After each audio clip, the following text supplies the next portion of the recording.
Rob Grimes with the IFBTA, and I'm really pleased today to do another one of our Meet Our Member series, introducing MicroTouch, who is a global industry partner member of the IFBTA. And with me today is John Dittig, who is the Vice President of Business Development for MicroTouch. So welcome. Thank you, Rob. Appreciate you having me. So before we get started, I know you have a long history, in the industry, but not everybody knows that. I know that. But what about your history? How long you been in the industry? Sure. What have you been doing? Sure. So it's interesting. It's hard to believe, but I've been in the industry for 30 years. Started right out of college. I went to University of South Florida. Worked for a company. Were you in the hospitality school? I was not in the hospitality school. They have a hospitality school. Right? They have a very we good had that conversation once. Right. Yeah, they have a very good hospitality school. Right. So they, I graduated. I thought I was going to be a sports broadcaster. So, you could be. Someone always said I sound like Jim Nance or something. So anyways, I don't know if I would put myself on that pedigree, but I always wanted to be a sports broadcaster, had a passion for sports. And then one of my professors recommended a company called Tech Data, which was a huge distributor, still is a huge distributor, got recently bought by Cinex, and started my career there. Spent 3 years, and I went to a company called ViewSonic. On the display side, the birds, the Australian the finches. parrots or whatever those things are. Okay, yeah, the finches. Now I know they're finches. Spent 7.5 years there, and then I went to Tyco Electronics, which owned EloTouch. Right. And I ran the channel for about 12 years. And then I went back to the parent company, Tyco. And then I ran business development on Samsung for about 6 years, self-service, Samsung Pay. And then fast forward, the last 6 months I've been here at MicroTouch, and Bill, Mark, and the team recruited me over. But during that time, whether it's sales, marketing, business development, operations, cover the whole gamut pretty much on a global standpoint. So you've spent your career in the industry, but also working in a channel. Yes. And I'm not sure everybody knows what a channel is, but it would be your value-added resellers, which could not only be people that are putting hardware and software together, but it could be operators, right? Yep. Who are buying MicroTouch products and then deciding what they want to put on it. And then it would also be the manufacturers of software that need a hardware platform and putting that together. Yeah, absolutely. The nice thing about this channel is it's kind of a leverage sale where we sell through distribution, and then we have the reseller, the value-added reseller, and kind of put everything together, the ISV, and then, of course, to the end user. But the nice thing about what we do is we're only one part of the solution from a touchscreen perspective. We're only as good as the software that is going to run on it, but we can provide a customized solution to the end user, whether it's a large end user with multiple chains, franchises, or whether it's an SMB that arrives out of the box ready to go. Right. Well, listen, I'm not sure that everybody understands, the different product set that MicroTouch, has to offer. But you're going straight from smaller screens and displays that might go with POS, but you go all the way up to digital signage and touch screens as well, right? Yeah, 65-inch. So your background as it relates to Samsung, as it relates to ViewSonic with the finches, and that background really translates here into what you're selling, but now you're really selling a industry solution, one that's really made for hospitality, food service, retail industries. Yeah, absolutely. I actually go back to the CRT days, and I remember when the first flat. Do you want to define what CRT? I happen to know what CRT stands the for.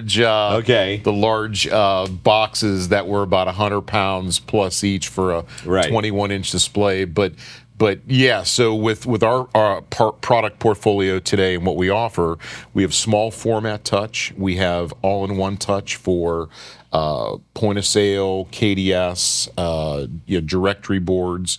We go up to 65-inch, but our real sweet spot and where we're seeing a lot of the growth is in the KDS spot and also kiosk. And I'm going to give you a stat. I'm a big JP Morgan guy with Jamie Dimon.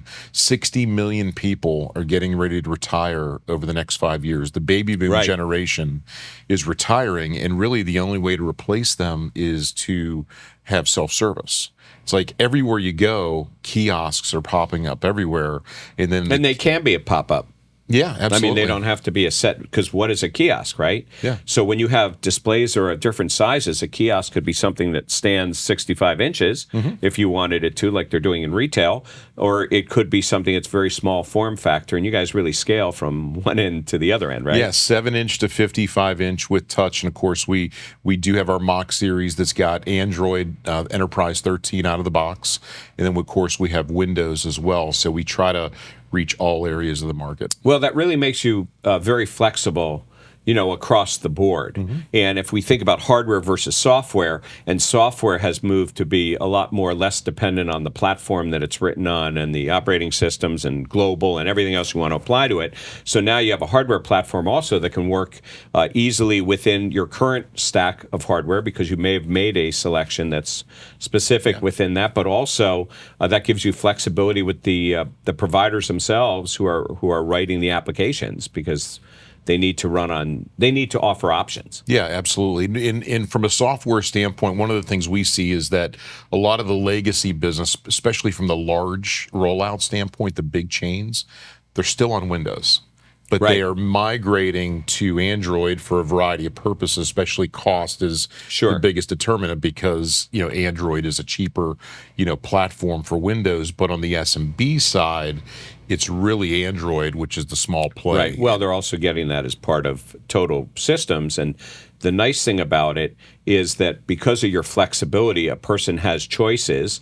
I don't know, by the way, how you view the marketplace today when people are trying to do bundled hardware and software choices, whether you see that as playing a role in the market, or do you view it over time perhaps is going to become unbundled, which is where you play. But I think the key word here is flexibility. Sure. Yeah, absolutely. So when it comes to bundles, it's hard to do something canned out of the box, because a lot of people want different things, right? If for a kiosk, for example, someone might want an Epson printer or a Star printer or a Bixalon. So you could have a printer or a scanner that might not be what the software provider works. So having that flexibility and knowing that we can work on all those different platforms, whether it's a different printer, scanner, whatever it might be, loyalty platform, having that flexibility makes us pivot and provide a solution to whether it's an SMB or a large customer. But it's not just about the screens themselves, because you've mentioned KDS. Yep. You also mentioned kiosks, and when you're talking about Jamie Dimon, where he sees the future going there. So are you offering the full, not just the screen, but the full solution of a full kiosk, and also of the full platform that would be mounted where a KDS would go? Yes. So with the KDS, it would run on an ISV software, right? We don't do the software, and then we work with mount providers that would have the ARM on a KDS, right? And then from a kiosk perspective, we work with a lot of the big providers out there like Olea, Frank Mayer, ReadyRef, Bruin, and what they'll do is they'll put all the pieces of the puzzle together for the customer. And what we're finding is that in a lot of cases, one size doesn't fit all. Some customers want a different color. Some customers might want their own logo on the unit. And that's where your reseller channel also comes in. Absolutely, because they're able to do more. Yeah, they're able to do more customization in there as well. Yep. It would seem that. Well, actually, think about your past here, because I'm picturing some of the different displays and things that you might have been involved in, right? Sure. But yet you came from 30 years within the industry. Going back to the early channel partner that you work for. I'm 54, but I feel 35. No, I get that. People start in this industry when they're 6, right? Yeah. So we get that. But how do you view the differences between what you're doing now, selling to the industry, versus what you were doing in the past when you were selling with some of the other types, I'll call them generic, types of displays and monitors? Yeah, so it's really interesting, because if you look at the industry and how it's evolved, I go back to mainframe and DOS, and you say that today, no one knows what you're talking about, right? Windows 95. I think they can guess what mainframe is. DOS, you may have to give them. Yes, it's in a dictionary sometime. Okay. Yeah. Yes. So, but anyways, back then, brands like a ViewSonic would rely heavily on the partner. and to some degree that hasn't changed, but today you have to have a focus on the partner, the distributor. And then from an end user perspective, even though we don't take anything direct, you have got to be at the end user level, whether it's food and beverage, retail, hospitality, because there's so much more competition. And with those large rollouts, you have to have a laser focus on the end user and then work with the reseller to make sure the entire food chain is taken care of. Right. Back in the day, you could manage a distributor and a reseller. And then, I don't know if you remember Computer Shopper or not, but a lot of end users would look at brands on that. Again, we're dating ourselves. And you probably didn't think you'd have a Computer Shopper reference in this interview today.